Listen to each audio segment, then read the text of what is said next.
guarde o seu coração para o que Deus tem para nós hoje. Rendei graças ao Senhor, porque Ele é bom. E a sua graça dura para sempre. Louvai ao Deus dos deuses, porque a sua graça dura para sempre. Dai graças ao Senhor dos senhores, porque a sua graça dura para sempre. Ao único que realiza grandes maravilhas, porque a sua graça dura para sempre. O que fez os céus com sabedoria, porque a sua graça dura para sempre. Até aqui nós já aprendemos que Ele é Senhor, que Ele é Senhor dos senhores, que Ele é Deus, mas que também é Deus dos deuses, e que Ele é Criador de todas as coisas. Firmou a terra sobre as águas, porque a sua graça dura para sempre. Fez os grandes luminares, porque a sua graça dura para sempre. O sol para governar o dia, porque a sua graça dura para sempre. E as estrelas e a lua para comandarem a noite, porque a sua graça dura para sempre. Feriu o Egito nos seus primogênitos, porque a sua graça dura para sempre. Libertou Israel do meio deles, porque a sua graça dura para sempre. Fique atento com isso aqui. O inimigo que se levanta contra o povo de Deus, Deus manifesta a sua graça para o seu povo. Mas todo inimigo, eu estou falando de inimigos invisíveis, todos são destruídos. O juízo é para o inimigo, mas para os filhos é a graça. Libertou Israel do meio deles, porque a sua graça dura para sempre. Com mão forte e braço estendido, porque a sua graça dura para sempre. Dividiu o mar vermelho ao meio, porque a sua graça dura para sempre. Fez Israel passar no meio do mar, porque a sua graça dura para sempre. Lançou o Faraó com o seu exército no mar vermelho, porque a sua graça dura para sempre. Irmãos, Deus ainda está lançando faraós no mar que se levantam contra as nossas vidas. Todo exército do inferno, todo exército inimigo que tenta desestabilizar a nossa fé, Deus está afogando os inimigos no mar, porque a sua graça dura para sempre. Conduziu o seu povo pelo deserto, porque a sua graça dura para sempre. Feriu grandes reis, porque a sua graça dura para sempre. Tirou a vida dos governantes poderosos, porque a sua graça dura para sempre. Seom, rei dos amorreus, porque a sua graça dura para sempre. E a Og, rei de Bazã, porque a sua graça dura para sempre. Depois de ele ter feito tudo isso, deu a terra ao seu povo como despojo, como herança, porque a sua graça dura para sempre. Em herança a Israel, seu povo, porque a sua graça dura para sempre. Em nossa humilhação, quando o inimigo acha que está nos humilhando, quando acha que está nos destruindo, Deus nos liberta do poder do inimigo, porque a sua graça dura para sempre. Ele nos libertou dos nossos adversários. Repita comigo essa oração. O Senhor me libertou dos meus adversários, porque a sua graça dura para sempre. Olha para quem está do seu lado, aponta para o irmão, diga: o Senhor te libertou dos seus adversários, porque a sua graça dura para sempre. Escute que ainda tem mais. Ele dá alimento a toda criatura, ele sustenta o seu povo, porque a sua graça dura para sempre. Da mesma maneira que o salmista começou, ele termina: louvai ao Deus dos céus, porque a sua graça dura para sempre. Este é o salmo da graça. A palavra hebraica ali é Hased. Salmo 136. Bem-vindos ao Evangelho da Graça. Aleluia. Quantos se alegram porque estão aqui, diga amém. Deus tem grandes coisas para nós. Durante toda a semana, geralmente quando eu medito na palavra, eu escrevo uma introdução. Mas hoje, durante toda essa semana, eu senti desejo, na verdade não senti desejo de escrever nada, não fui dirigido a escrever nada. E respeitei a direção do Espírito, porque eu sabia que Deus queria falar com algo que vem dele, diretamente dele, sua palavra. Para quem acha que não existia graça no Velho Testamento, eu te apresentei um salmo que fala só sobre a graça. Na verdade, Deus sempre agiu com graça, desde o início de todas as coisas. Deus sempre foi muito gracioso com seu povo. Deus tirou Israel do Egito por graça. E quando você vê essas duas coisas caminhando juntas, Deus destruindo inimigos, e o salmista diz, porque sua graça dura para sempre, e aí você pergunta, onde está a graça se Deus destrói o inimigo? Ele destrói o inimigo, não é você. Para você tem graça, para o inimigo tem juízo. Não estou falando de pessoas, estou falando de inimigos espirituais, invisíveis. Todos eles foram destruídos na cruz e continuarão a ser destruídos, porque a graça de Deus dura para sempre. Então a palavra que o salmista utiliza é Hased, é o tema, a visão da nossa igreja, Hased. Nós entendemos que isso aqui é mais do que uma igreja, isso é uma visão. A igreja é a família da fé. Hased é a nossa visão. Aí, talvez você não percebeu ainda, nós cremos nisso aqui, ó. Isso aqui é uma aliança, isso aqui é graça. Portanto, nós estamos debaixo da aliança da graça, porque alguém um dia vai te perguntar, o que significa esse símbolo? Por que essa aliança? Eu vou dizer, é a aliança da graça. É nesse evangelho que nós cremos. Abra sua Bíblia em Gálatas capítulo 5. Nós já estamos quase chegando ao final da carta aos Gálatas. Hoje, especificamente, a mensagem de número 20. Já são alguns meses estudando somente o tema em Cristo. Gálatas capítulo 5, versículo 6.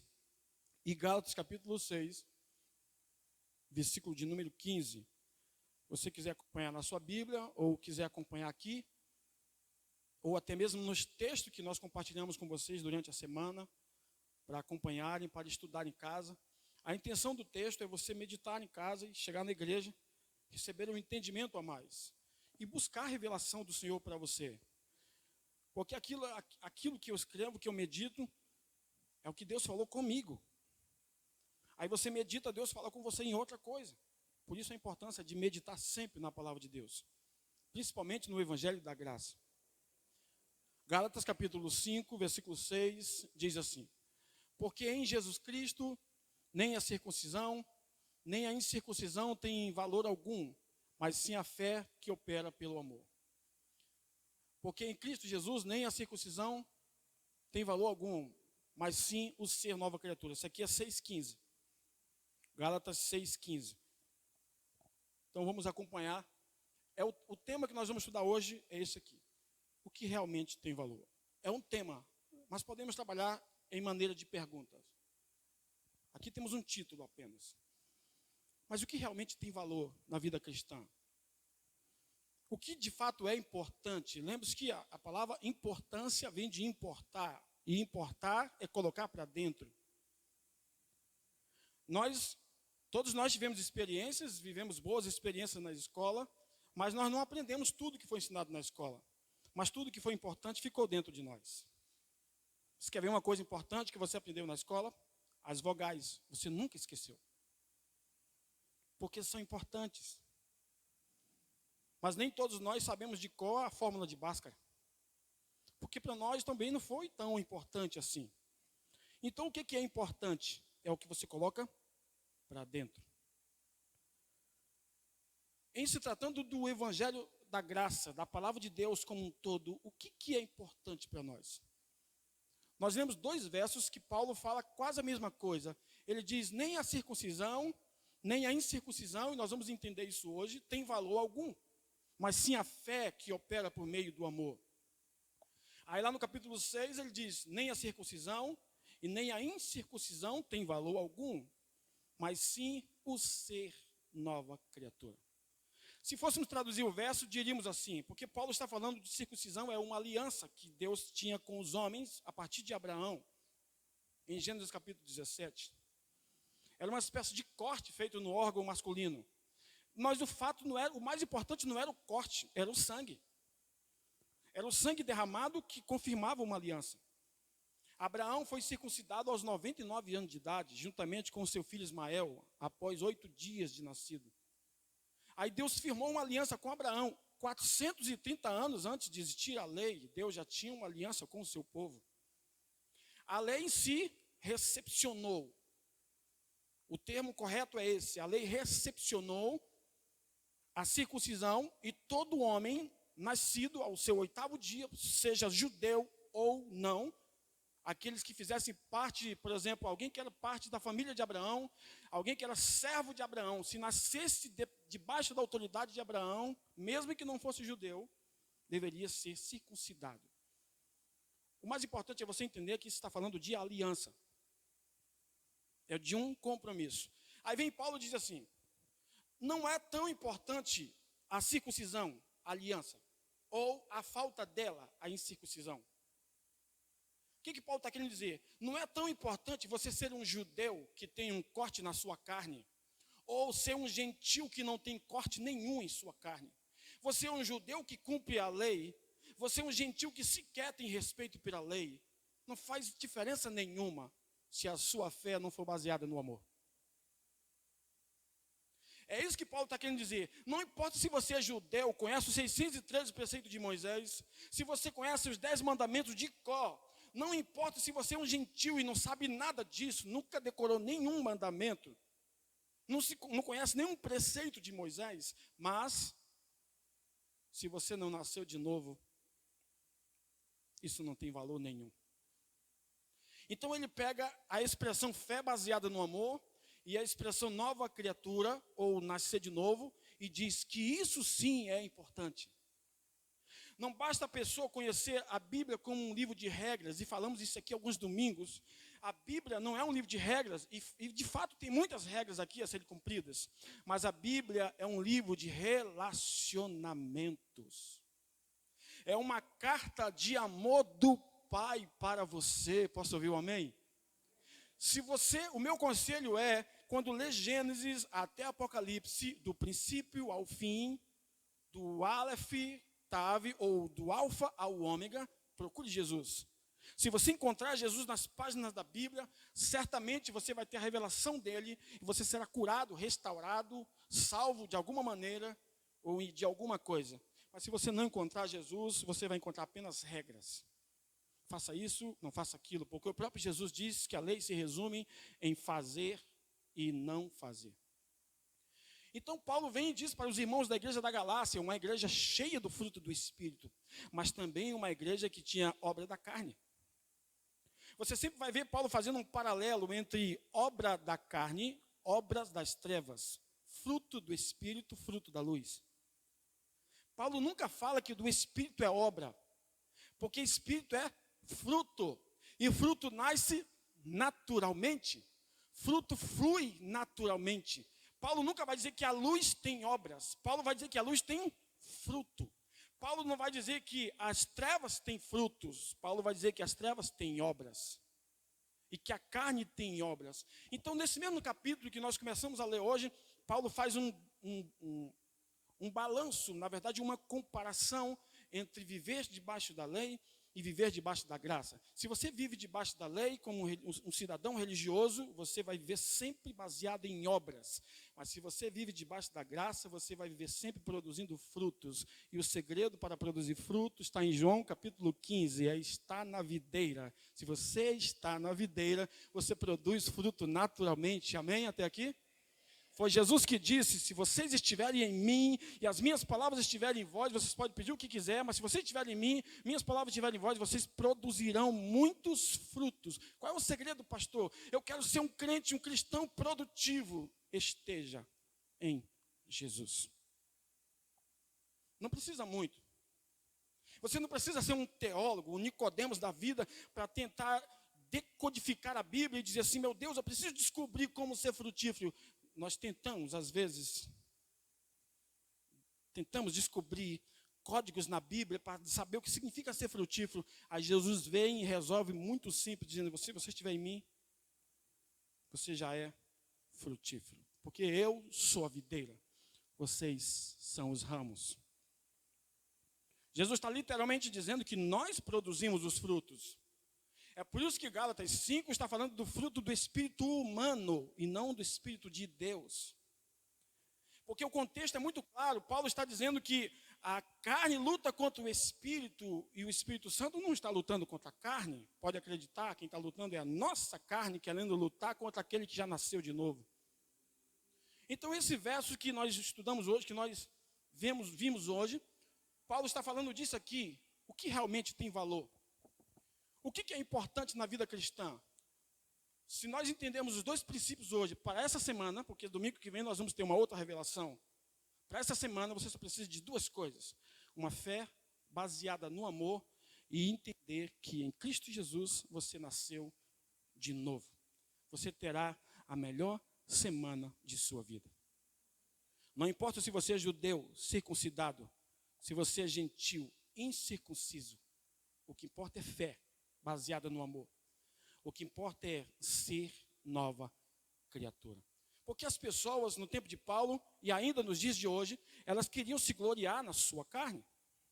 Lembre-se que o próprio Paulo vai dizer na carta aos Romanos que eles tinham a circuncisão na carne, nós temos no coração. Nós somos circuncidados no coração. Não precisamos ir lá diante de um sacerdote no 8º dia de nascido e alguém fazer um corte em nós. Não há corte na carne, porque isso é se gloriar na carne. Eu sou circuncidado, eu sou herdeiro da promessa. Não, o nosso corte foi feito no coração, porque Jesus nos salvou aqui, mudou aqui, transformou aqui, a fé acontece aqui. Nós somos circuncidados no coração, segundo Paulo. O que significa isso? Nascer de novo. Vamos avançar, porque Deus tem muitas coisas para nós. Então, valores em Cristo. Vamos aprender alguns valores. O primeiro é a fé por meio do amor. Gálatas 5:6. Porque em Jesus Cristo nem a circuncisão, nem a incircuncisão tem valor algum, mas sim a fé que opera por meio do amor. Olha aqui, irmãos, esse verso é curioso, porque Paulo fala de uma fé que atua, que opera, dependendo da linguagem, por meio do amor. Paulo não está falando de uma fé qualquer. Paulo está dizendo de uma fé como estilo de vida. Paulo está dizendo assim, tudo que você fizer, fé como estilo de vida, seja por amor. Eu costumo dizer, e já ensinei quando começamos a igreja, imagine uma ponte. Você pode imaginar? Imaginar é trazer uma imagem na sua mente. Imagine uma ponte muito grande. Isso é a fé. A ponte é a fé. Imagine você atravessando para o outro lado. Isso é esperança. É a expectativa de chegar do lado de lá, de encontrar coisas novas. E o que é o amor? É o que sustenta essa ponte. São os pilares, são as colunas, são as bases. Por isso que Paulo está falando de uma fé sustentada pelo amor. Pastor, eu tenho fé em Jesus Cristo. Ok, amém. Mas sua fé está baseada no amor? O mais importante de tudo é que Paulo não disse que amor, se é o amor de Deus para conosco ou o amor de nós para com Ele. Uma coisa eu sei, que o meu amor por Ele é só resultado do amor dele por mim. João diz que nós o amamos. Nós o amamos. Nós o amamos porque Ele nos amou primeiro. Traduzindo, você só o ama porque Ele te ama. Irmãos, quando a gente entende essas coisas, isso é libertador. Então Paulo não está falando de uma fé simplesmente para eu creio na cura, eu creio no milagre. Paulo está falando de uma fé como estilo de vida. Qualquer coisa que nós formos fazer tem que estar fundamentada no amor. É por isso que os 10 mandamentos se resumem em 2. Na lei de Moisés. Amar a Deus sobre todas as coisas e o próximo como a ti mesmo, na lei de Moisés. O que é isso? Se você observar lá, nós temos uma cruz aqui. Uma cruz. Você consegue ver uma cruz nessas duas coisas? Amar a Deus sobre todas as coisas e o próximo como a ti mesmo. Você consegue ver a cruz aqui? Jesus resumiu os 10 mandamentos onde? Na cruz. Porque ele amou a Deus e nos amou. Mas por que está lá esse resumo, pastor? O que eu preciso entender disso? É simples. Porque os 4 primeiros mandamentos falam do relacionamento com Deus. Os 6 últimos mandamentos falam do relacionamento com o próximo. Foi aqui que o jovem rico errou. Porque Jesus só falou de relacionamento horizontal. Você ama o teu próximo? Você honra pai e mãe? Jesus só falou de relacionamento com o próximo. Ele não tinha problema com Deus, ele tinha problema com o próximo. E Jesus disse, vai e vende tudo que tem, só te falta uma coisa. E até hoje ele não voltou. Porque ele só tinha uma parte do amor, não tinha tudo. Aí vem Jesus e coloca Jesus coloca a cereja do bolo e diz assim, agora vocês não vão amar mais como vocês amam a vocês mesmos, porque isso é egoísmo, segundo a lei. Vocês vão amar como eu vos amei. Amém? Vocês vão amar como eu vos amei. Esse é o segredo, esse é o mistério do Evangelho.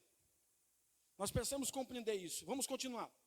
Então, a fé baseada pelo amor é isso aqui.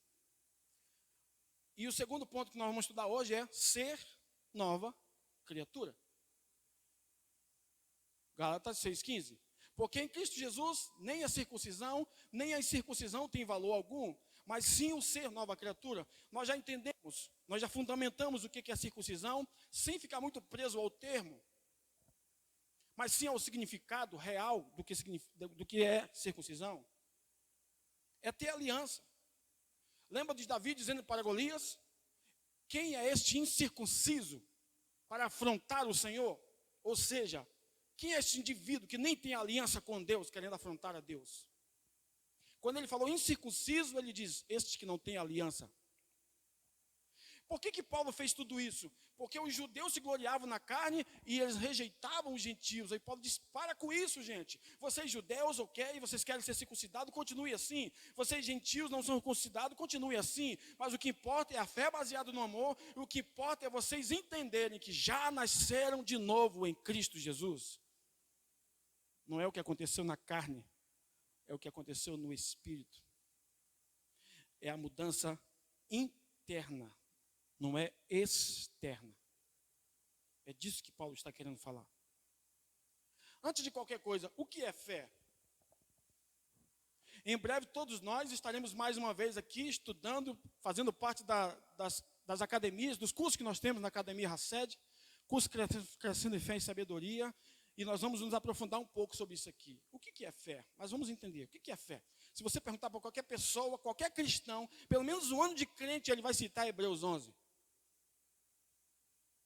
A fé é o firme fundamento das coisas que se esperam, a convicção de fatos que não se veem. Ok, é desse jeito mesmo. A Bíblia não pode mentir. Mas leia o capítulo todo. E lá vai estar a expressão, e viveram pela fé. E uma outra expressão, uma outra versão vai dizer, e morreram pela fé. Então, o que é fé? Fé é isso aqui, ó. Fé é um estilo de vida. Baseado, aí eu acrescentei, porque é um estilo de vida, ok. Eu posso ter um estilo de vida baseado que eu acredito que essa coluna aqui é o meu Deus. Eu posso ter um estilo de vida baseado de que essa mesa é o meu Deus. Porque fé é fé. Você não pode questionar o significado de fé para quem acredita em outras coisas. Mas nós não. A nossa fé como estilo de vida está baseada na vida de Jesus. Quantos se alegram com isso? Diga amém. Então você tem para quem olhar. O que é fé? É um estilo de vida baseado na vida de Jesus. Em outras palavras, pastor, eu preciso crer. Eu preciso olhar a partir do que Jesus já fez. Eu preciso viver a partir do que Jesus já fez. E onde que eu encontro Jesus, pastor? De Gênesis e Apocalipse, você vai encontrar Jesus. Você vai encontrar Ele oculto no Velho Testamento, mas você vai encontrar Ele revelado no Velho Testamento. No Novo. Então, no Velho ele estava escondido, no Novo ele foi revelado. Literalmente, em carne, a palavra se fez carne. e habitou entre nós. E vimos a sua glória como a do unigênito do Pai, cheio de graça e de verdade. Então já entendemos o que é fé. Mas o que é ser nova criatura? O que significa nascer de novo? A notícia boa que eu tenho é, se você já é um cristão, entregou sua vida a Cristo, você nasceu de novo. Ninguém pode tirar isso de você. Isso é inquestionável. Isso é irrevogável. O cristão, graças a Deus, ele só nasce 2 vezes. Um nascimento é o biológico. E o outro é o espiritual. Para ter a vida eterna. Para sempre. Então, o que é ser nova criatura? É ser nascido de novo, à imagem de Jesus. Então, para ficar no nosso coração e na nossa mente para toda essa semana, diga assim, tudo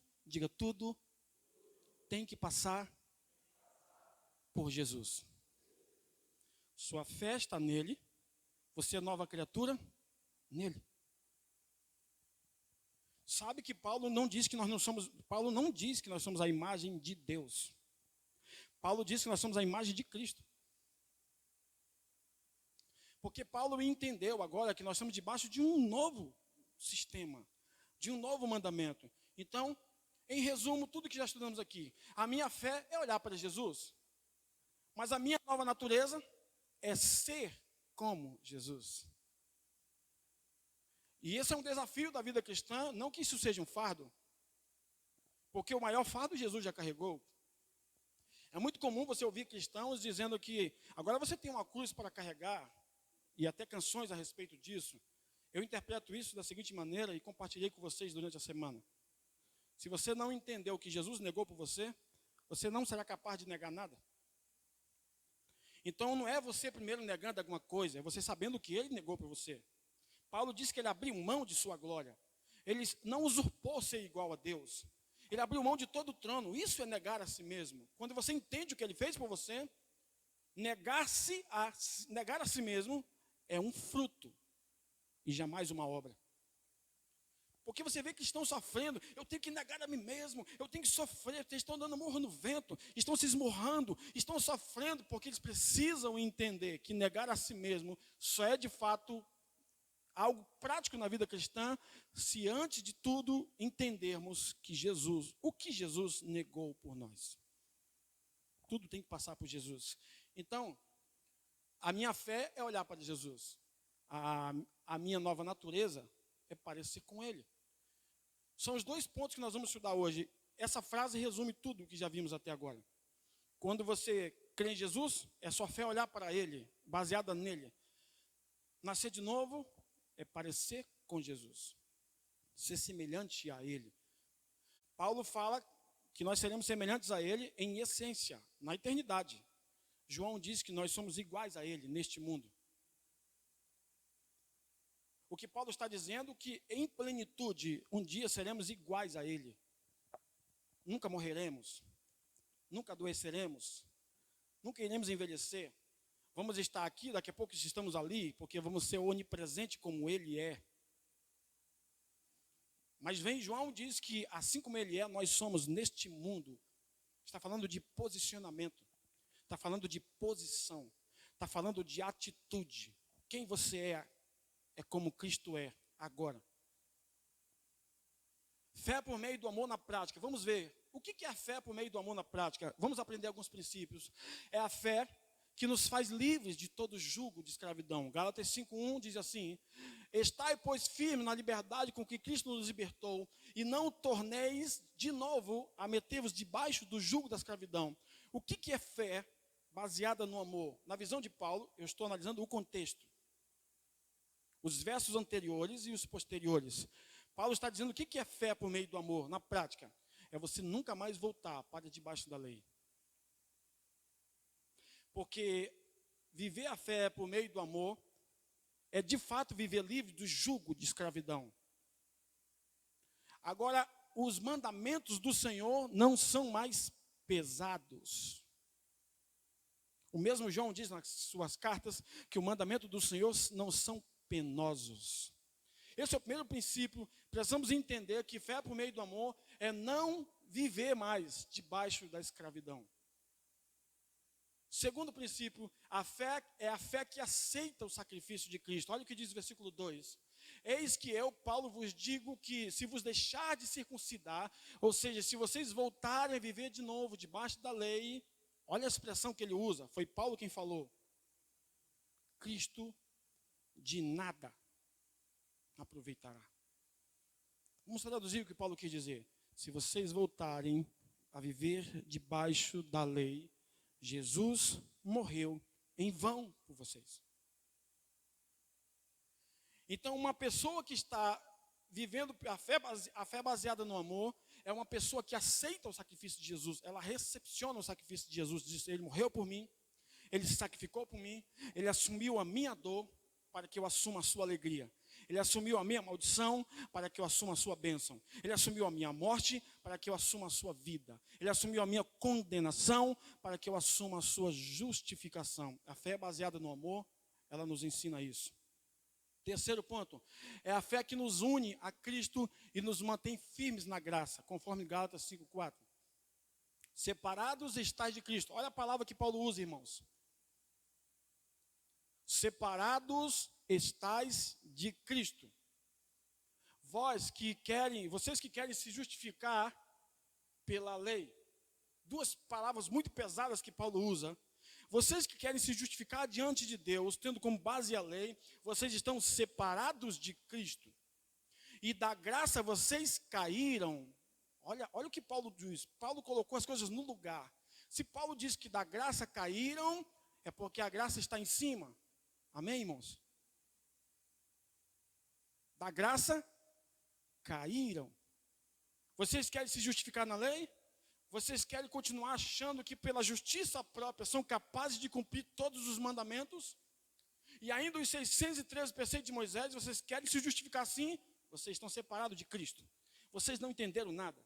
E vocês caíram da graça. A fé por meio do amor faz com que eu esteja firmado na graça e que eu seja um com Jesus. Esse é o outro princípio. O próximo princípio.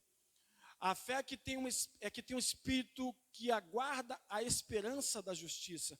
Essa justiça que Paulo está falando não é a justiça que nós já vivemos. Paulo está falando de uma justiça plena. Paulo está falando de que quando Jesus voltar, nosso corpo será 100% transformado, incorruptível, imortal. Nós vamos desfrutar dessa esperança da justiça. Nenhum de nós aqui está desesperado porque Jesus está voltando, porque nós temos uma esperança de uma justiça de Deus para nós e não a esperança de uma condenação. Nós temos esperança da justiça. Vou falar de novo. Esperança da justiça e não da condenação. Aquele que vive debaixo da fé, a fé baseada no Espírito, ou a fé baseada no amor, é a fé que tem um Espírito aqui, que aguarda a esperança da justiça.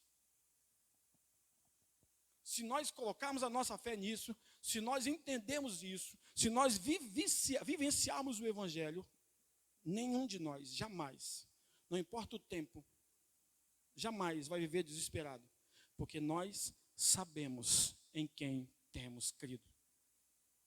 A esperança para nós, irmãos.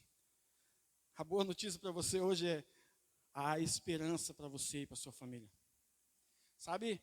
Se você acreditar, se você confiar de coração, não em você, em Jesus. Se você descansar de coração, não em você, em Jesus. Se você depositar toda a sua fé, não em você, em Jesus. Certamente você vai viver a melhor semana de sua vida. Se nós começarmos a olhar para o que Jesus já fez, irmãos, não só para vivermos aqui neste mundo, mas a eternidade é aquilo que Paulo disse, não tem como explicar o que você vê das coisas eternas, não tem como explicar o celestial, nós temos apenas uma ideia, um vislumbre. Quando você fala em ruas de ouro, você imagina em uma rua de ouro, mas nós não sabemos como é a rua de ouro. Então nós temos uma esperança de uma justiça, que nós vamos morar em um lugar onde Jesus será o nosso governador, onde Jesus será o nosso presidente, onde Jesus será a nossa autoridade máxima, onde Jesus será o nosso rei e rei para sempre. Nós vamos caminhar com Ele em todas as ruas, nós vamos viver com Ele, nós vamos beber do rio das águas vivas junto com Ele, águas cristalinas. Essa esperança nós temos, porque nós não estamos desesperados no mundo. Nós sabemos que Jesus morreu, ressuscitou, vive para sempre e garantiu antes de ir embora. Foi mais ou menos assim o que ele disse. Vou trazer para os dias de hoje. Eu estou indo bem ali, fazer uma viagem rápida. Porque para Deus o tempo é rápido, é um estalo de dedos. Eu estou indo ali fazer uma viagem bem rápida, mas eu volto. E onde eu estiver, todos vocês estarão comigo. Eu estou focando isso aqui porque há um desespero lá fora. As pessoas estão com medo, não sei o que está acontecendo. Elas estão com medo de tantas coisas, como se nós temos esperança de que Jesus vai voltar, e que Jesus vai nos redimir, que Jesus vai nos livrar do caos, que Jesus vai nos livrar da morte, que Jesus vai nos levar da doença, que Jesus vai nos levar para a eternidade. Para nós não acaba aqui, gente. Isso aqui é só o começo. Nós estamos desfrutando de muitas coisas boas, de muitas bênçãos, e que você continue prosperando, continue crescendo cada vez mais, mas isso não se compara à esperança da justiça que Deus tem para nós. Amém? Então, quando alguém lá fora quiser trazer notícia ruim para você, abra a Bíblia e revele Jesus para eles. Meu irmão, você está lendo o jornal errado. Quando você veio me trazer a notícia do dia, eu já estava cheio da primeira notícia, a notícia do céu, porque o justo, ele medita na palavra do Senhor de dia e de noite. Ele é como árvore plantada, guarde isso, árvore plantada, não é uma árvore nascida de qualquer jeito. Se ele foi plantado é porque tem alguém cuidando dele, tem alguém zelando dele, tem alguém adubando, tem alguém jogando água, e ele dará fruto no tempo certo. E suas folhas nunca caem, nunca murcham. Nós temos uma esperança da justiça. A igreja sabe que Jesus vai voltar. A igreja sabe que Jesus está voltando. Não é porque está todo mundo dizendo não.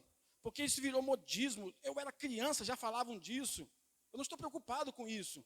Eu sei que em breve nós vamos desfrutar daquilo que Paulo chama de esperança da justiça, a plenitude de andarmos com Jesus e sentarmos com Ele. Para mim não vai fazer diferença se vai ser a esquerda dele ou se vai ser a direita dele. Eu já vou estar lá. Eu quero estar lá, porque a minha passagem já foi comprada. Vou falar alguma coisa aqui, guarde no seu coração. Tem uma passagem paga para você já, só de ida.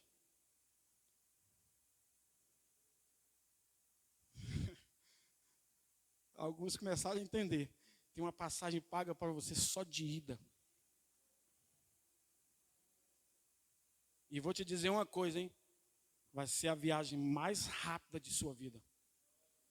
Porque Paulo disse que vai ser um piscar de olhos. Saiu desse corpo, você já está na eternidade.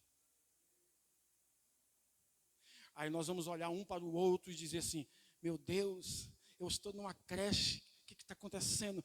Todo mundo aqui é novo, não tem ninguém velho, aqui ninguém envelhece, aqui a eternidade habita. Nós vamos olhar e ver somente crianças, seremos jovens como Jesus. Não pense que você vai chegar no céu e encontrar um velho da cabeça branca lá, não. Porque se você acredita nisso, você acredita que Deus não é eterno. Deus está querendo nos direcionar para alguma coisa, mas vamos encher o nosso coração de esperança, irmãos? Vamos encher o nosso coração daquilo que a gente crê, porque o mundo precisa de nós. O mundo precisa de nós, o mundo precisa de palavras de esperança. Já tem notícia ruim demais, tem ou não tem? Já tem notícia ruim demais aí fora. Então, quando o mundo olhar para nós, nós somos a resposta. Jesus disse assim: eu sou a luz do mundo enquanto estou no mundo. Jesus não está mais no mundo, nós estamos. Agora nós somos a luz do mundo. O mundo precisa de nós. E nós precisamos dizer para eles que há uma esperança. Não é qualquer coisinha, não é alguém que foi ali e foi embora e nunca mais voltou. Não, ele vai voltar e nós viveremos com ele para sempre. Para mim também não faz diferença se vai ser amanhã ou depois da manhã ou daqui a 100 anos. Não faz. O dia não é tão importante.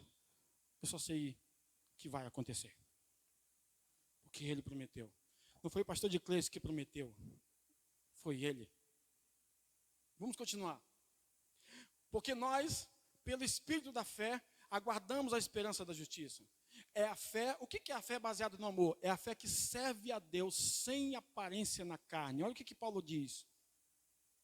Porque em Jesus Cristo nem a circuncisão, nem a incircuncisão tem valor algum, mas sim a fé que opera pelo amor. O que Paulo está dizendo? Não é uma fé baseada na carne. Eu sirvo a Deus, aleluia, irmão. Eu sou santo e tu não és santo. Eu vou para o céu e tu vai para o inferno. Sai de perto de mim que eu não ando com crente que não ora. Não é uma fé baseada na carne. É uma fé baseada no Espírito. Amém? Não é uma fé baseada na emoção, não é uma fé baseada na religião, não é uma fé baseada na aparência. Você não precisa aparentar ser cristão para ninguém. Você é cristão porque você entregou sua vida a Cristo. Não precisa nem se vestir como cristão. Você precisa entender que você é um cristão. Porque quando Jesus voltar, você pode estar dormindo. Ele vai te levar do jeito que você estiver. Ele não vai esperar você se arrumar, não. Ô Jesus, deixa eu colocar um tecidinho aqui, Jesus, um terninho. Não vai dar tempo, ele vai te levar a si mesmo. Não é o que está aqui, é o que está aqui que importa. Então Paulo estava falando para aqueles irmãos que a fé deles era uma fé baseada na carne. Eles queriam se gloriar nas pessoas, eles queriam mostrar que eram crentes, que tinham aparência de crente, jeito de crente, voz de crente, boa noite igreja. Nada disso, Paulo estava dizendo isso é a aparência da carne. A fé de vocês não está baseada na aparência da carne. A oração que você faz na sua casa, você deve fazer na igreja, porque você não vive de aparência. Você é você. Onde você estiver, você sempre será você mesmo, amém? É forte isso. É filosófico. Porque onde eu estiver, eu serei eu mesmo. Eu não tenho que achar que chegar diante de Deus, ó Deus, permissão para entrar, Jesus, abre a porta que agora o teu filho, lavado pelo sangue, está entrando. Não, Pai, estou em tua presença. Nem mereço estar aqui, mas estou por causa do teu sangue. O Senhor me ama. Simples e direto, sem rodeios. Porque a gente acha que Deus está ligando para a aparência. Jesus falou para Pedro em Atos 10, vai lá na casa de Cornélio, prega para aquele pessoal, eles são gentios, vocês se orgulham na carne, eles não, nem guardam lei. Pedro foi lá, pregou a palavra, o Espírito Santo desceu e salvou todo mundo. A primeira família de gentio, por causa daquela família, o evangelho se estendeu a todos nós. Entende que o que Deus está querendo é essência. Guarde essa frase para essa semana. Deus quer essência e não aparência.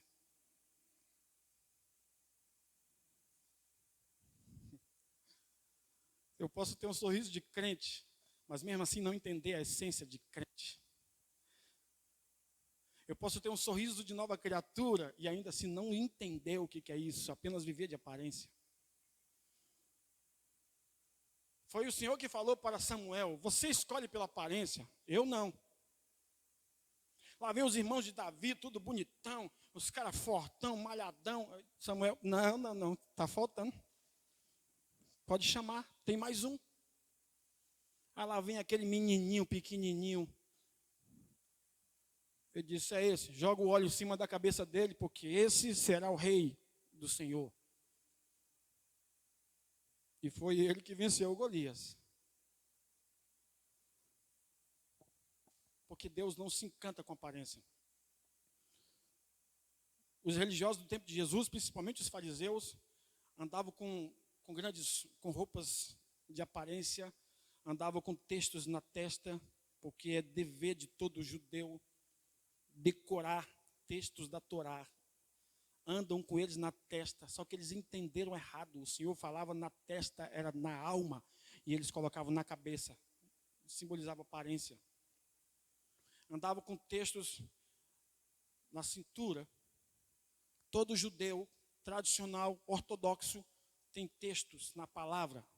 Por isso que a mulher do fluxo de sangue foi curada. Porque ela tocou na palavra.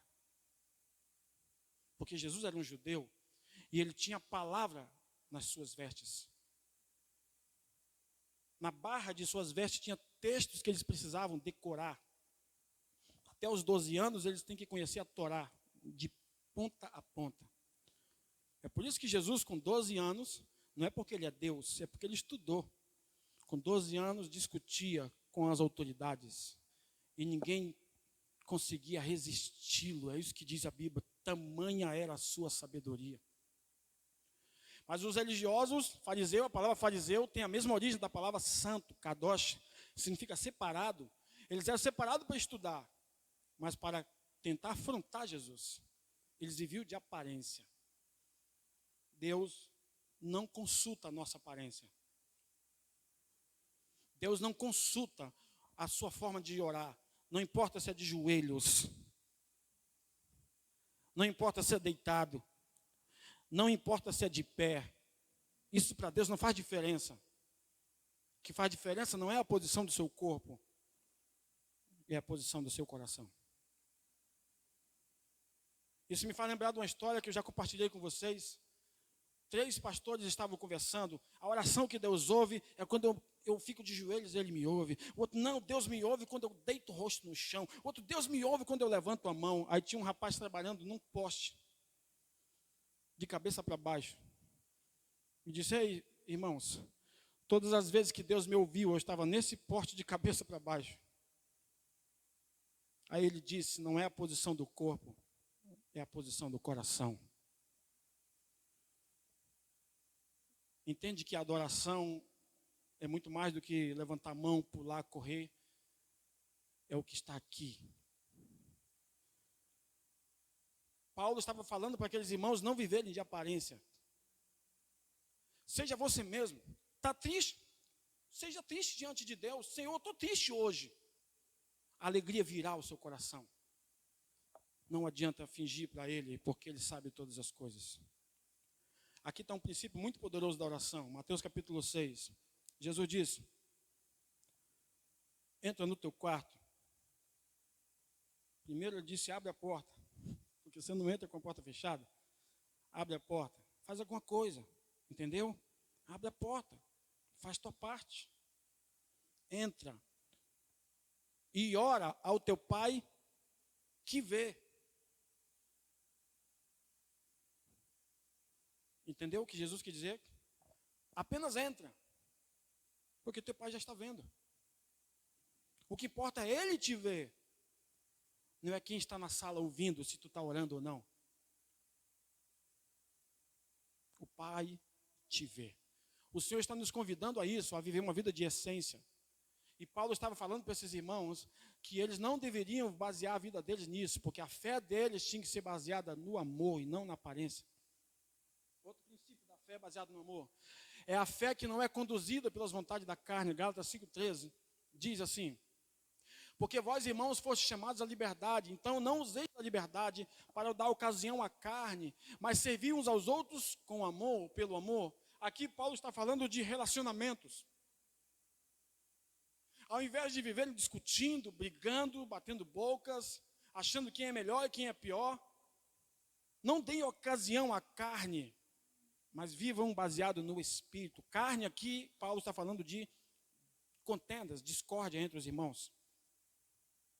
A fé que nos faz andar em Espírito, Gálatas 5, 16, 17 e versículo 25. Digo, porém, andar em Espírito, não cumprireis as concupiscências ou desejos da carne. Porque a carne cobiça contra o Espírito. Aqui está a essência. A carne cobiça contra o Espírito. Para você entender de uma vez por todas que Paulo está falando do Espírito do homem e não do Espírito Santo. Porque o Espírito Santo não está lutando contra a sua carne. Esse é o texto mais importante para você entender que Paulo está falando do seu espírito. O espírito que nasceu de novo. O espírito que nasceu de novo, ele vai lutar sempre contra a carne. Um se opõe ao outro, para que não façam o que quereis. E o versículo 25, se vivemos em espírito, também andemos em espírito. Expressões comuns em Gálatas, andar, viver. Andar em espírito, viver em espírito, caminhar em espírito. São expressões comuns que Paulo usa aqui. Paulo está falando o quê? De alguém que nasceu de novo. Apesar de a palavra espírito na nossa língua, no nosso idioma, estar com E maiúsculo, Paulo está falando do espírito do homem. Porque no grego é pneuma. E grego não tem maiúsculo. Tudo é minúsculo.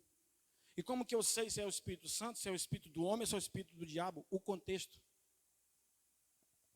Em regra, Espírito de Deus, na maioria das vezes, está acrescentado de uma outra palavra. Espírito Santo, o Espírito da verdade, o Espírito Consolador. Geralmente está acrescentado de uma palavra. Às vezes não, mas o contexto diz que é o Espírito Santo. E o Espírito do diabo não precisa nem dizer, basta você ver o que os versos estão dizendo antes. É destruição, é morte. Aqui Paulo está claramente falando do nosso espírito, do espírito que nasceu de novo. Por isso que ele diz, andai, se vivemos em espírito, ou seja, alguém que nasceu de novo deve andar como alguém que nasceu de novo. Alguém que foi recriado, alguém que é nova criatura, deve andar como alguém que é nova criatura. A fé é guiada pelo Espírito, Gálatas 5,18. Mas se sois guiados pelo Espírito, não estáis debaixo da lei. Por quê, pastor? Porque a lei fala da carne. Não é natureza aqui humana. Carne, velha natureza, natureza de Adão. Mas quem é guiado pelo Espírito não está debaixo da lei. Por quê? Porque agora ele vive a produzir frutos. E vamos entender o que é ser nova criatura na prática. Eu falei de 8 coisas sobre a fé baseada no amor. Vamos entender a nova criatura. O que é ser nova criatura ou nova natureza? É ser alguém espiritual. Gálatas 6,1. Claro, se ele nasceu no Espírito, é porque ele é espiritual. Irmão, se alguém for surpreendido em alguma coisa, vocês que são espirituais, vocês devem caminhar essa pessoa com espírito de mansidão, tendo cuidado por ti mesmo, para que não sejas também tentado. O que é ser nascido de novo? É ser espiritual. E qual é o conceito de espiritualidade que nós aprendemos na caminhada cristã? Alguém que ora muito, alguém que anda com a Bíblia grande, alguém que cumprimenta todo mundo dizendo paz do Senhor, Shalom Adonai, alguém que diz graça e paz, alguém que dá um grito lá na rua, eita glória, é fogo, maravilha, hoje vai ser fogo aqui. Isso não tem nada a ver com espiritualidade, isso tem a ver com alma. Não é andar com a Bíblia maior do que esse livro que significa que você é espiritual.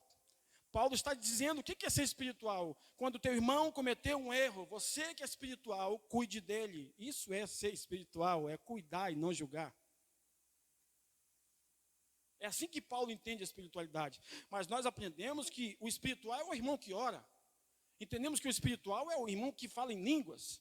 Entendemos que espiritual é o irmão que grita na igreja de vez em quando. Podemos fazer todas essas coisas. Somos livres para fazer tudo isso, gritar, pular, falar em línguas, mas isso não define sua espiritualidade. Paulo é claro em dizer que ser espiritual é alguém que não julga o outro. Por quê, pastor? É claro, é óbvio, porque o carnal julga. O que está conduzido pela carne julga, ele só condena, ele só aponta. O irmão fez isso, ele fez aquilo. Irmãos, eu aprendi isso. Nenhum de nós tem poder para julgar ou condenar ninguém, porque nós não somos juízes sobre a vida de ninguém. Nós não somos o fiscal do mundo. Nós não estamos fiscalizando o mundo, dizer esse tem que fazer isso, esse tem que fazer aquilo. Não. Paulo disse, você que está de pé, cuidado para que não caia. E Salomão disse, o justo cairá 7 vezes. Ele disse o justo, ele não disse o ímpio. Às vezes o justo vai cair, mas não deixará de ser justo. Então Paulo entende que alguém que nasceu de novo é alguém espiritual. Segundo, é alguém sempre disposto a ajudar. Olha o que diz o versículo 2. Levai as cargas uns dos outros, assim cumprireis a lei de Cristo. Gosto do que Paulo disse, a lei de Cristo. E não a lei de Moisés.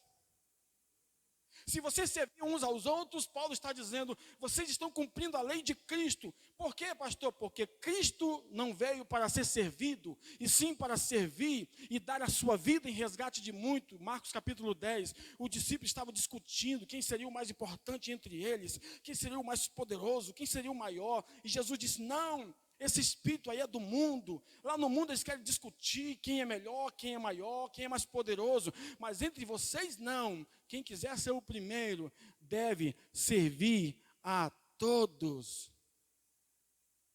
Essa é a visão de servir para Jesus. A visão de Paulo é levar as cargas uns dos outros. Pastor, agora eu vou orar por todo mundo, vou jejuar pelo todo mundo. Não, isso é muito importante, mas Paulo não está falando disso. Paulo não está falando para você levar o fardo dos outros e esquecer dos seus. Paulo está falando, leve o fardo das pessoas a quem pode resolver. Jesus pode resolver todas as coisas, amém, irmãos? É porque às vezes pegamos os fardos das pessoas e ficamos para nós. Aí depois vamos ver, já estamos presos, não conseguimos resolver, não temos solução para isso. Paulo diz, levai as cargas. Vamos imaginar, eu chego para o Billy que está aqui na frente e digo, pegue a minha mala, leve. Para eu dizer leve, eu tenho que dizer um destino, para que lugar? Para minha casa, aqui para o altar, lá para a sala Hassed, para algum lugar. Então leve as cargas uns dos outros, para onde? Para onde? Para Jesus, porque Ele resolve todas as coisas. Não guarde para você. A solução não está em você, nem em mim. Pelo menos eu tenho esse hábito. Se você diz assim para mim, pastor, ore por mim. Enquanto você está falando comigo, eu já estou orando. Porque eu sei que depois eu não vou orar. Por quê, pastor? Porque eu vou esquecer. Então, na hora que você está falando, eu já estou orando. Pai, sim, abençoa, ora, cura, restaura, liberta, faz algo acontecer. Na hora que você está pedindo, eu já estou orando. Porque eu não confio na carne, entendeu? Eu confio no Espírito. Você nem terminou de fazer o pedido, eu já fiz a oração. E às vezes tem o hábito de anotar também, aí chega em casa, oro. Porque eu aprendi que o papel aceita tudo. E quem guarda tem. Quem guarda tem. E o papel aceita tudo. É por isso que às vezes uma frase que Deus fala comigo eu anoto. Já perdi muitas coisas, perdi canções inteiras. Porque quando acordei, eu disse, quando eu acordar eu anoto. Quando eu acordei, a canção já tinha ido embora, nunca mais voltou. Uma vez Deus me acordou e falou 5 palavras comigo, 5. Eu disse, quando eu acordar eu anoto. Até hoje eu não lembro de nenhuma. Deus gosta tanto de que anote que Ele mandou escrever. Para que hoje tenhamos acesso a esse livro, amém, irmãos? Eu aprendi a não confiar no meu cérebro. Ando sempre com papel de anotações. A mensagem que eu prego faço centenas de revisões, porque eu não confio na minha cabeça. Não confio na minha carne. Eu confio no Senhor.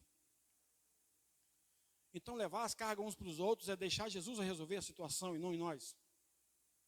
Se alguém for alguém que é nascido de novo é alguém firmado na verdade. Versículo 3. Porque se alguém cuida-se alguma coisa, olha o que Paulo diz. Se alguém cuida-se alguma coisa, não sendo nada, engana-se a si mesmo. O que Paulo está dizendo? Alguém que está querendo se glorificar na carne, se gloriar na carne, alguém que se acha santo demais, alguém que se acha melhor do que os outros, alguém que se acha religioso, Paulo disse, esse não é nada, porque ele acha que é alguma coisa. Sabe, todas as pessoas que Deus usou são pessoas que sabiam que não eram nada. Vou falar de novo. Todas as pessoas que Deus usou são pessoas, ou foram pessoas que sabiam que não eram nada.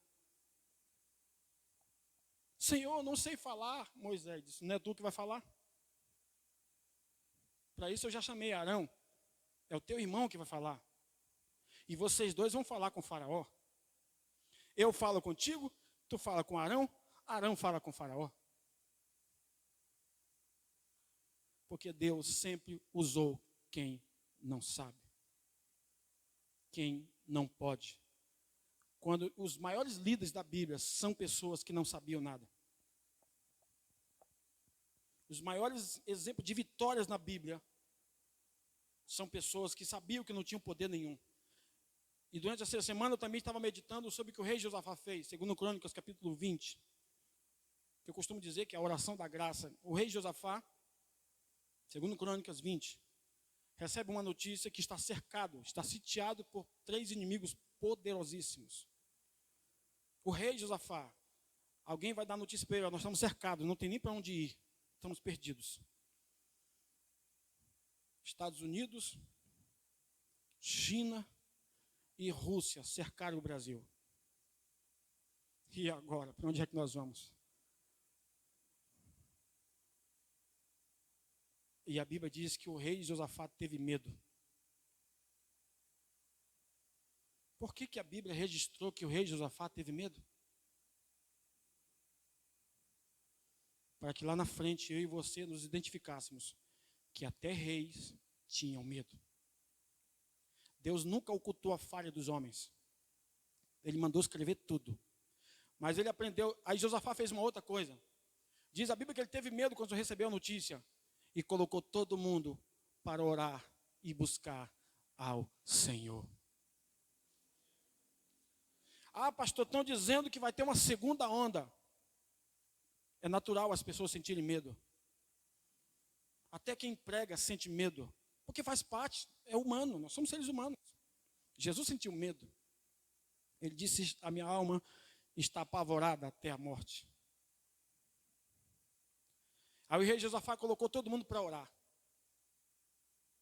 Aí Deus levanta um jovem, cheio do Espírito Santo, no meio dele e diz: assim diz o Senhor, ó rei Josafá e todo o povo de Judá e povo e gente de Jerusalém. Essa luta não é de vocês. Vocês não precisam lutar. Fiquem parados. Aleluia. Fiquem parados. Porque vocês não vão vencer o Covid lutando. Fiquem parados, porque eu vou vencer. Aí o Josafá pegou a palavra, encheu o seu coração de ânimo e disse assim: ó povo de Judá e Jerusalém, 2020, 2020, lembra disso? 2020. Credes nos seus profetas e prosperareis. Credes no Senhor, estareis seguros. Prosperar ali é vencer a batalha. Creia no Senhor que vocês estarão seguros, povo de Judá, Jerusalém. Creia nos seus profetas que vocês vão prosperar. E diz a Bíblia que Josafá fez algo inimaginável.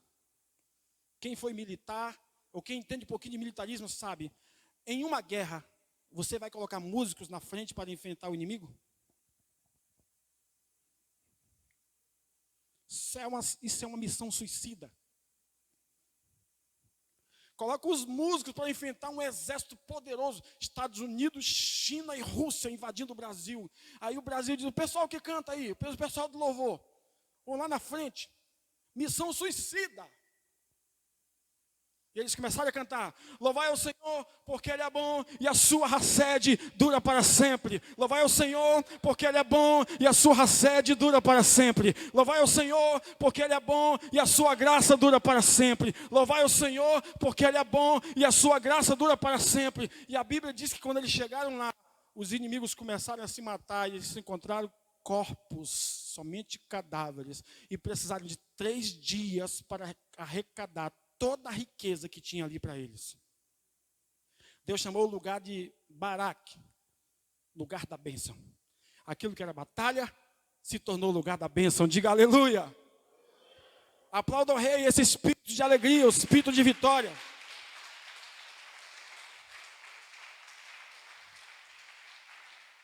Tudo isso para você entender que se você se gloria em si mesmo, você está enganando a você mesmo.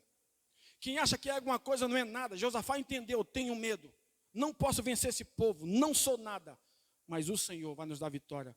E eles venceram cantando. Está chorando? Louve. Está alegre? Louve. Deus entendeu que a arma é o louvor. A primeira tribo que, quando o povo de Deus ia para as guerras, a primeira que ia na frente era Judá. Judá significa louvor. E Jesus é da tribo de Judá. Já estava apontando que tudo tem que começar com Cristo. Amém? Tudo tem que começar com Jesus. Judá. Eles iam em formato de cruz. Foi por isso que Balaão não pôde amaldiçoá-los. Quando Balaão olhou lá para baixo, viu uma cruz formada. Ele disse, não posso. Tem bênção ali. Não há maldição para quem passou pela cruz. Então, nascer de novo significa não enganar a si mesmo, ou seja, alguém que está firmado na verdade. É ser alguém que observa o seu modo de agir, Gálatas 6,4, mas prove cada um a sua própria obra e terá glória somente em si mesmo e não no outro. Paulo está querendo dizer, observe sua maneira de andar, sua maneira de agir, sua maneira de viver. Pare de querer se gloriar na carne, de querer se gloriar nos outros. Alguém que nasceu de novo é alguém que observa a sua maneira de agir, não a maneira dos outros. E ele continua. Alguém que nasceu de novo é alguém que tem as suas responsabilidades. 6,5 diz assim, porque cada qual levará a sua própria carga. Aí quando você lê isso, e agora eu não vou ajudar meu irmão porque eu tenho a minha própria carga. Paulo não está falando disso, Paulo está falando de responsabilidades. Pare de olhar, de se gloriar em si mesmo, porque você tem muitas responsabilidades. Assuma as suas responsabilidades. Não ache que Deus vai fazer tudo, não. Você ora, Deus responde. Você busca, Deus te encontra. Você clama, Ele ouve. Você vai, Deus vem. Deus está sempre disposto a atender a nossa oração. Mas nós precisamos entender que nós temos responsabilidade. Agora aguarde o que Paulo fala aqui. Aqui, irmãos, eu quero muita atenção porque há um erro muito grande de interpretação nesse verso. Vamos analisar. O que é alguém que nasceu de novo? Alguém que é nova criatura. É alguém que ama repartir. Lembra de Atos 2? E perseveravam na doutrina dos apóstolos. E na comunhão. E no partir do pão. E nas orações. E em toda a alma havia temor. E não havia necessitados entre eles. Porque o irmão tinha uma propriedade. Vendia sua propriedade e sanava as dificuldades daquele irmão. E essa igreja crescia cada vez mais. Isso é repartir. Agora vamos ver o que Paulo diz aqui. Preste atenção nos detalhes. Alguém que nasceu de novo é alguém que ama repartir. E o que é instruído na palavra, parta ou reparta de todos os seus bens com aquele que o instrui. Olha o conselho que Paulo está dando. Eu ministro a palavra sobre sua vida. Veja bem, vamos respeitar o texto. Todos nós, ao ouvirmos o evangelho, temos sido abençoados. Amém, irmãos? Paulo está dizendo, você que tem sido abençoado pela palavra do seu pastor, da sua pastora, da sua liderança, reparta os seus bens. Pastor, o senhor está querendo meu dinheiro? Não, Deus te abençoe. Mas se você fizer voluntariamente, lembra-te de mim quando entrares no teu reino, aleluia. Eu estou respeitando a palavra. Aí aqui está o erro de interpretação. Utilizam isso aqui até para falar de caos que acontece na sociedade. Veja bem, não erreis. De Deus não se zomba ou não se deixa escarnecer. Quem já ouviu essa expressão? Cai um avião de alguém que temeu, de alguém que zombou de Deus não se zomba.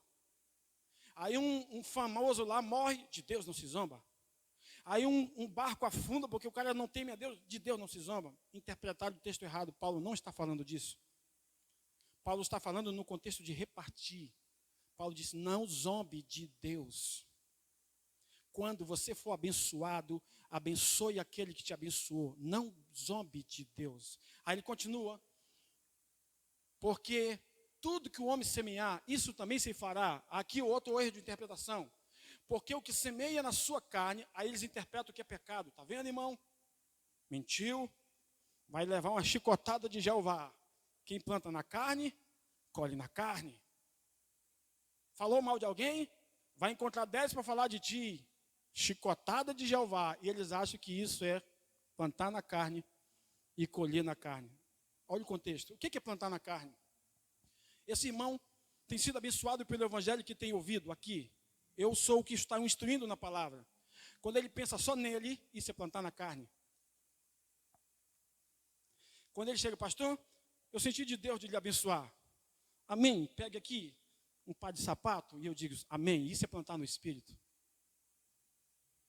Não tem nada a ver com pecado. A gente precisa respeitar o contexto. Ele diz, de Deus não se zomba. O que o homem semear, o que planta na sua própria carne, ceifará a corrupção. O que semeia no Espírito, do Espírito ceifará a vida eterna. Paulo não está falando que ele vai ser salvo porque ele plantou na vida do seu pastor, daquele que o instrui. Não, salvação é pela graça. Paulo está dizendo que tudo que ele for colher não vai perecer jamais. Porque tudo que ele fizer vai prosperar. Porque tudo que ele fizer vai prosperar. Amém ou não? Ele não está falando, olha o contrário. Pensar só em si, corrupção. Corrupção é desintegrar. Vai se despedaçar aos poucos. Pensar naquele que o instrui é vida eterna. Não no sentido de ir para o céu, mas no sentido de tudo o que fizer vai prosperar, vai prosperar. É Paulo que está dizendo. Aí ele vai continuar, ele vai ampliar a visão. E não nos cansemos de fazer o bem, porque a seu tempo ceifaremos se não houvermos desfalecido. Paulo está dizendo, ó irmãos, faça o bem. Se você não morrer, você vai colher. Mas se morrer, vai colher no céu. É Paulo que está dizendo, não sou eu. Eu gostaria que fosse eu. Gostaria que essas palavras fossem minhas como a de Paulo, dizendo para os irmãos da Macedônia, uma igreja que Paulo usa a expressão extrema pobreza. Da sua extrema pobreza, eles doaram. E Paulo disse, não que eu tenha necessidade, mas para que vocês prosperem cada vez mais. Ebenezer, em hebraico, até aqui o Senhor me ajudou. Mas esse princípio aqui é para você prosperar como nunca. E eu estou muito relaxado para receber. Porque eu ensino o evangelho completo. E eu quero que você prospere cada vez mais. Amém? Você entende isso? Aí ele continua dizendo, olha o versículo da nossa igreja. Então, enquanto temos tempo, façamos o bem a todos. Mas principalmente aos da família da fé. Na sua Bíblia está assim, principalmente aos da família da fé. Lembre-se desse texto para o resto de sua vida. Gálatas 6:10, 6:10, 6:10. Quanto você tiver tempo, faça o bem a todos, todas as pessoas, independente de igreja. Mas principalmente aos da família da fé. Claro que ele está falando de todos os cristãos. Mas vamos puxar o peixe para o nosso lado, principalmente aos da família da fé. Isso é um princípio para prosperar. Porque todos nós temos sido muito abençoados aqui. E vamos ser cada vez mais. Eu não tenho medo de falar para vocês de prosperidade, não tenho medo de falar de dízimo, de oferta, porque eu entendo que tudo isso é resultado do que Jesus já fez na sua vida.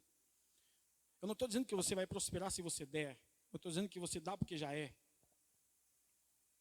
Eu não estou dizendo que se você não der o dízimo, vai vir o ladrão, o devorador, o migrador, o cortador. Não, o ladrão pode ser você mesmo. Basta não saber usar o cartão de crédito. Aí lá está o devorador, o cortador, o migrador, e você está achando que é o demônio. Não, é o demônio do cartão, que você não sabe usar. Aí diz que é o diabo. E o diabo sorrindo, kkk, eu não fiz essa conta. Esse boleto não está no meu nome. Os crentes são espetaculares, eles espiritualizam tudo. Não conseguem entender as coisas mais simples do evangelho. Paulo dizendo para os seus irmãos, aí eu gosto da palavra que ele usa, bens. Você que está sendo instruído na palavra, reparta de todos os seus bens.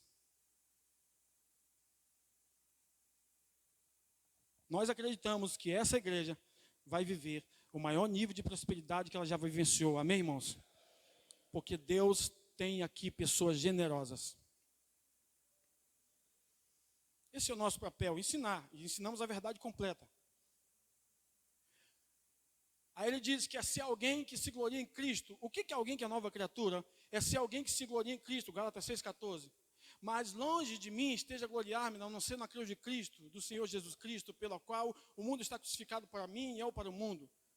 Alguém que nasceu de novo é alguém que se gloria em Cristo, na cruz de Cristo, ele não se gloria em si. Alguém que nasceu de novo é alguém que está cheio da graça e da paz. Olha o que diz Gálatas 6,16. E a todos quantos andarem conforme esta regra. Qual regra que ele está dizendo? Analise o contexto. Nascer de novo. Todos que nasceram de novo, vou traduzir o verso. Todos vocês que nasceram de novo, que são novas criaturas, regra, nasceram de novo, paz e graça sobre eles e sobre Israel de Deus. Todos que nasceram de novo, graça e paz sobre sua vida. É isso que Paulo está querendo dizer. Reflexão. A minha fé está em Cristo. A minha fé em Cristo não está baseada no seu amor por mim.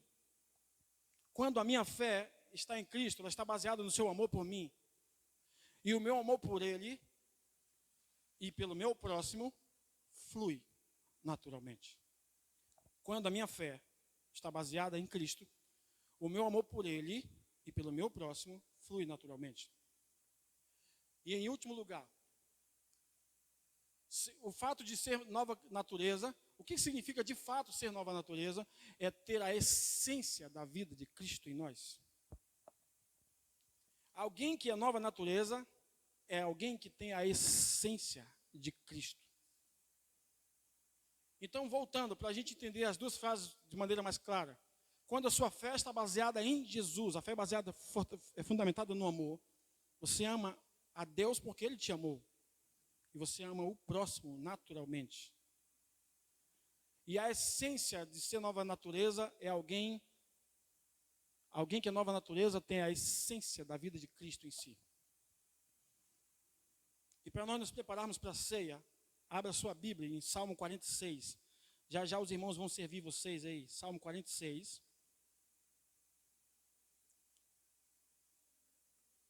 Salmo de número 46, versículo 9 e 10.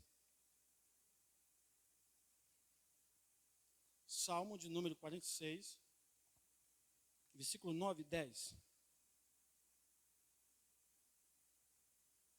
Após a leitura do texto e uma breve explicação, vocês vão receber o kit da ceia. Preste atenção. Salmo 46, versículo 9 e 10.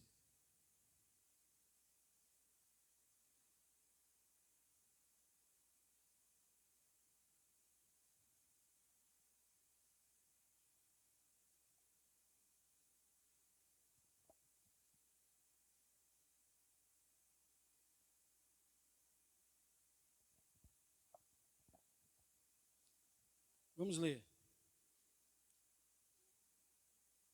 Dependendo da versão, está escrito assim. Falando de Deus, é Ele quem? Deus, que dá fim às guerras, até o fim da terra. Quebra o arco, guarde essas três coisas. Quebra o arco, despedaça a lança, e com a chama destrói os carros no fogo. Arco, lança e carros. Versículo 10. Cessai as batalhas e sabeis que eu sou Deus. Serei exaltado entre todas as nações, serei exaltado na terra. Três coisas: arco, lança e carros. Se você algum dia já assistiu algum filme, você sabe que o arco, ele simboliza um ataque de longe. Ninguém usa o arco para atacar alguém de perto. E aqui pode simbolizar o passado. Tudo aquilo que vem de longe, tentando roubar sua consciência em Cristo. O Senhor já despedaçou o arco. A lança, ao contrário, é ataque de perto. Sempre os guerreiros que lutam com lança estão atacando de perto, nunca de longe, até porque ela pesa demais. Todo ataque agora, no presente, nesse momento, todo ataque do inferno já foi despedaçado em Cristo Jesus. E os carros representam na guerra o fator surpresa, o futuro. Não sei o que vai acontecer amanhã. Não tenho tantas expectativas. Em Cristo Jesus, todo futuro de destruição, todo futuro de medo, todo futuro de derrota, já foi lançado no fogo. Tome posse disso em nome de Jesus. Aí nós colocamos tudo isso na ceia. Lembre-se que você tem vitória sobre o passado, no presente e no futuro em Cristo Jesus.